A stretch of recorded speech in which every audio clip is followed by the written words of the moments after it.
and open.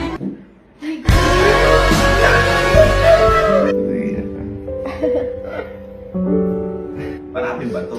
Pero nag-iisa kang diamond.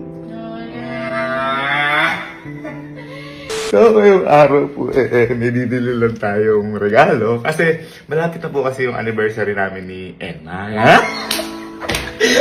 pero, yung bibili ko regalo to, hindi pa po ito talaga ang regalo ko sa kayo sa anniversary namin. Kung ano na to, paunang regalo para sa papalapit na anniversary namin. Kasi si Elma po kasi, papunta ngayon dito. Kumain daw kami ngayon dito sa bahay. Kasi nga, malapit na anniversary. Kumbaga, siguro namimiss ako nun. Ayun, dahil papunta siya, may naisip na ako, kaya bibili din ako regalo. May napanood kasi ako may napanood akong video na ito, ayan. Halimbawa, yun, habang kumakain, ay yung lalaki, nilagay yung ano niya, yung regalo. Kumbaga, ito yung nagte-trending ngayon kung paano regaluhan yung mga partners natin. Ngayon, habang may tuturo siya, ayan, tapos ilalagay nga yung regalo, ayan, nang hindi alam ng babae. Tapos, habang kumakain sila, dito na magaganap yung magugulat yung babae kasi makikita niya yung regalo. Oh! Mami sa open talk! Ito pa, ito may example, oh. Nabawa yan si ate, kumakain si ate, ganyan, no?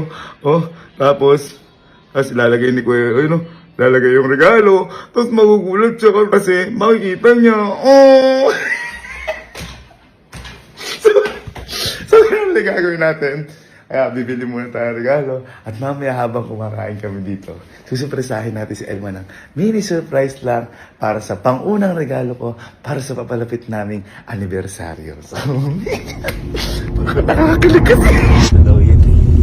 Sarado na po kasi sa mga mall dahil mag-aalas 10 na. Alas 10 na, ala na. Kaya dito tayo bibili. Meron kakilala si mama dito na. At dito lahat ng Boy, ang lakas ng kapit. Pinabuksan. Pinabuksan to siya. Pinabuksan yung shop.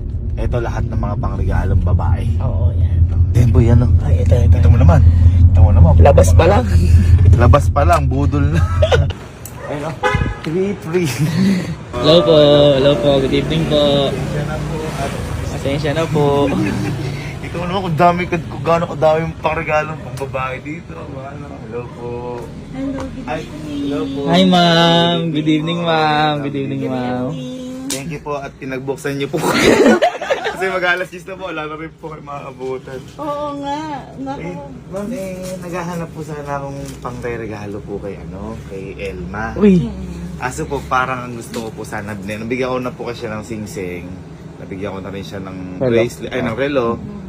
Gusto ko po sana parang kwintas or hikaw o bracelet po. Yan, tamang-tama kasi may bagong dating tayo, Bottega set.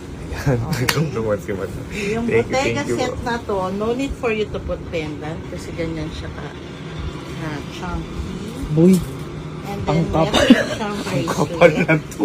Of course, pag investment, ganyan dapat. Kasi kailangan makakapal. For sure, Diyos ko, mayayakap ka dyan ni Elma. Oo nga po, baka po yakapin din ang sanglaan. Ito pang isang lapo ni Elma bigla. Yan yung kanyang bracelet. Ay, terno po. Terno. And then hikaw. Ay, So, Bottega okay. set talaga siya. Ay, So, ganito. usually, sa mga mall, makikita mo yan around. Ay. No po. Feeling ko Meron pa po bang iba? Para may pamimilian lang. Meron. Feeling ko madalas si mama dito. Meron tayo. Yung isa naman is pure diamond. Ay, White gold naman siya. Kung gusto mong simplihan. Pero pure diamond, 3 karat yan. And then, ito yung kanyang necklace, which is 5 karat. pure diamond. Diamond. Diamond par yan. Shine like a diamond. So, girl's best friend ang diamond. This is the opo. necklace. 5 karat. Kaso madami ng best friend si Ate El. Parang parang inakita ko yung binili natin ng diamond, di ba? Parang yung mata ko. Sumasakit. Pero yan naman talaga, masasabi ko sa iyo na talagang girl's best friend ang diamond. Daming ni ma'am. Buti na lang. Buti na lang. Mas marami pa pamimilian dito kaysa mall. May business girlfriend mo, di ba? Ako. So, kung gusto mo, ganito with diamond siya. Ang ganda na to, ma'am. Kaso mukhang alam ko na may presyo na to. Bakit? Magkano presyo? Hindi, nakita mo. Pamilya, di ba yung